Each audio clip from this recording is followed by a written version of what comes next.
Rázne odsudzujem akékoľvek fyzické útoky na našich zdravotníkov zo strany pacientov. Takéto agresívne a arogantné správanie voči lekárom a zdravotníkom je v našej spoločnosti absolútne neprijateľné. Zdravotníci nesmú byť vystavovaní verbálnym ani fyzickým útokom.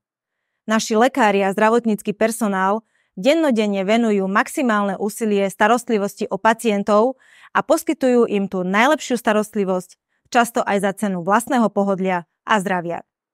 Ako ministerka zdravotníctva cítim hlbokú zodpovednosť ochrániť tých, ktorí pracujú pre naše zdravie. Preto sme na dnešnom rokovaní Rady vlády pre prevenciu kriminality navrhli zvýšenie sankcií za útoky na zdravotníkov.